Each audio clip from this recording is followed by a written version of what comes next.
Hindi po ano, hintayin ko lang po ang text nyo.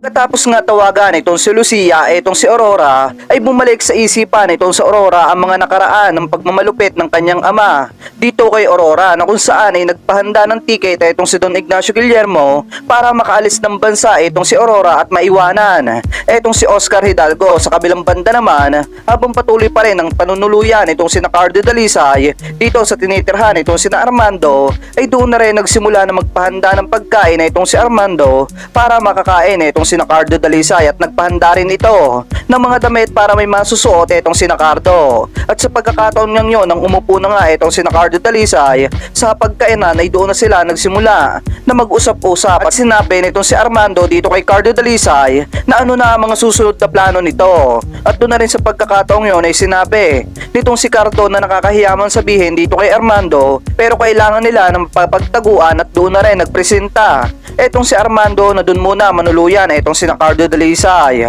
At welcome na welcome ito hanggat sa gusto nito. At sa pagkakataon niyang yon ay tuwang-tuwa itong si Cardo Dalisay dahil sa napapayag niya itong si Armando, at bukal sa loob ni Armando ang pagpapatuloy sa kanila. Sa kabilang banda naman, sinabi nga nito si General Olegario dito kay Armando na kailangan talaga nila ng mga tutuluyan at wala na silang ibang matatakbuhan kung hindi ito lamang lugar at tinitirhan ito si Armando, at pakiramdam nila ay ligtas sila doon. At sa pagkakataon niyang yon ay sinabi nitong si Soriano na parang nakakahiya dito kina Armando at parang nakakaabala na sila dahil sa sobra-sobra na ang naitulong sa kanila nitong si Armando. At doon na rin sa puntong yon ay sinabi nitong si Ramil dito kay Soriano na bakit mahihiya itong si Soriano. Sa pagkakataong yon ay dapat hindi na sila marunong mahiya at tanggapin na lamang nila ang iniaalok nitong si Armando, dahil sa alam nila na magiging ligtas sila dito sa tinitirhan nitong si Armando at wala nang ibang makakasunod sa kanila. At doon na rin sa puntong yon ay sinabi nitong si Armando na wag nang magtalo itong si Ramil at itong si Soriano, dahil tutulungan itong si Armando ang grupo nitong si Cardo Dalisay. Sa kabilang banda naman, pagkatapos nga mag-usap nitong si Mara at nitong si Armando, ay galit na galit naman at mainit ang ulo nitong si Mara na nagpunta sa isang tambayan na malapit sa Pangpang. At doon na rin sa pagkakataong yun ay nakita ni Samuel na tila nakasimangot itong si Mara.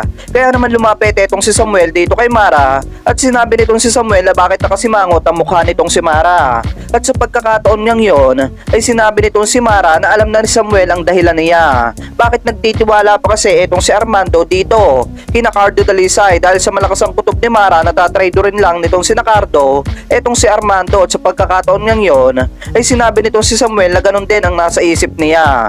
Malaki din ang posibilidad na traido rin sila nitong si Cardo Dalisay dahil sa mga dating pulis ito, at kailangan mawala na sa landas nila etong si Cardo. Kaya naman gagawa itong si Samuel at itong si Mara ng plano kung paano nga ba mapapaalis itong si Cardo Dalisay dito sa tinitirhan itong si Armando at pinagtataguan itong si Mara at itong si Samuel. Sa kabilang banda naman, habang nasa hapagkainan pa rin itong si Cardo Dalisay, ay sakto naman na tumawag itong si Lolo Delpin. At doon na nga sa pagkakataong yun ay dali-dali na sinagot ni Cardo Dalisay ang tawag na nagmula dito kay Lolo Delpin, at sinabi nitong si Cardo na kamusta na itong si Lolo Delpin at kung ano na ang nangyari dito. At doon na rin kapansin-pansin ng tila kakaibang boses nitong si Lolo Delpin, at sinabi nitong si Lolo Delpin kay Cardo Dalisay na ayos lamang naman siya at nandoon siya sa kaibigan niya na si Cardinal Almazan. At doon na rin sa pagkakataong yon ay tila na panatag bahagya itong si Cardo Dalisay, at doon na rin nagsimula na sabihin nitong si Lolo Delpin dito kay Cardo Dalisay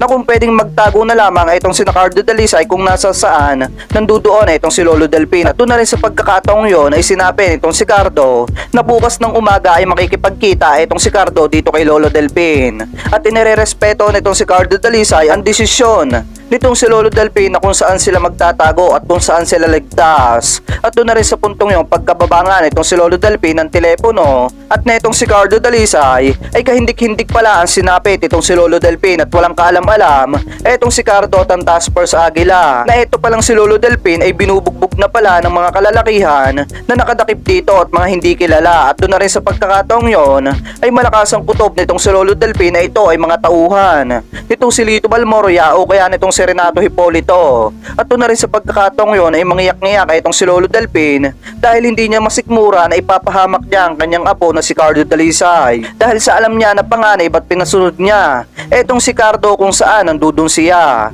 At doon na rin sa pagkakataong yon ay maluha-luha talaga etong si Lolo Delpin sa lungkot na pwedeng mapahamak etong si Cardo. Sa kabilang banda naman, pagkatapos nga makausap nitong si Cardo Dalisay etong si Lolo Delpin ay doon na nagsimula na magtanong ang mga kasamahan nito. At doon na rin nagsimula na sabihin itong si Cardo Dalisay na si Lolo Delpin ang tumawag at ayos lamang naman siya.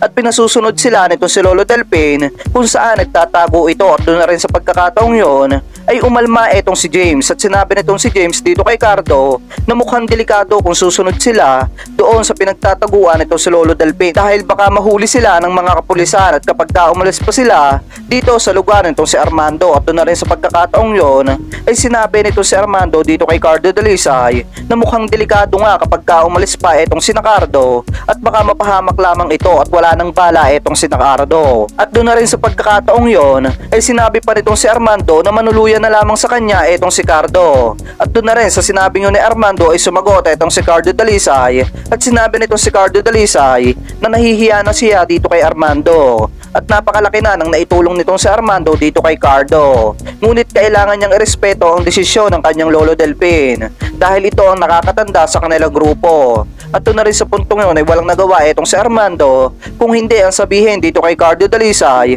na puprotektahan niya itong si Cardo Dalisay at ililigtas niya ito, tiyahatid niya ito kung saan pupunta itong si Cardo. At doon na rin sa pagkakataong yun ay laking pasalamat itong si Cardo Dalisay dahil sa tutulungan siyang muli nitong si Armando. Sa kabilang banda naman, habang itong ang sina Ambo at Elizabeth ay patuloy pa rin ang paglalakad kasama itong si Oscar Hidalgo ay napadpad naman sila sa isang lugar na parang paraiso. At doon na rin sinabi nito si Oscar Hidalgo na malapit na ang bayan niya kung saan siya lumaki. At doon na rin sa pagkakataong yon ay sinabi nito si Oscar Hidalgo na sana ay matanggap pa siya ng mga tao na nandoon at hindi siya itakwil. At doon na rin sa pagkakataong yon ay natatakot etong si Oscar Hidalgo sa kanyang nakaraan, ngunit nagtanong etong si Ambo. At sinabi nitong si Ambo na ano ba talaga ang naging buhay nitong si Oscar Hidalgo sa paninirahan niya sa kanyang lugar. At doon na rin nagsimula na sabihin nitong si Oscar Hidalgo dito kay Ambo na napakahabang kwento at mahirap ipaliwanag. At doon na rin sa pagkakataong yon ay hindi na nagtanong muli etong si Ambo. Sa kabilang banda naman, habang itong si Mara ay nag-iisip at nakatingin sa malayong lugar,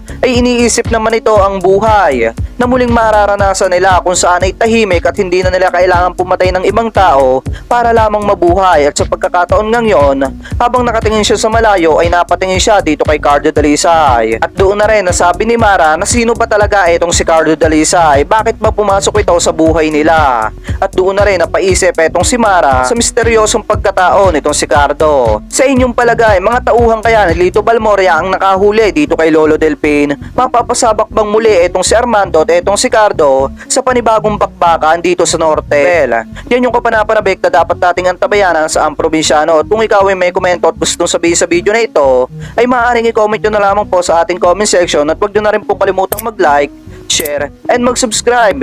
Hit nyo na rin po yung notification bell para lagi kayong updated sa panibago nating upload. Isang like at isang subscribe nyo lamang po sapat na. Maraming salamat po at mag-iingat po kayo parati. Magnus TV at handa kang ipaglaban. May takbuhan ka kapag ginusto mo. Meron kang makakausap sa oras na magulo. Tutulungan ka basta ikaw ay inargabyado. Pero di niya kukonsimpihin mga mali mo. Batanggenyong walang inuurungan, handang humarap, handang makipagsagutan. Tutulungan niya ang mga naaapi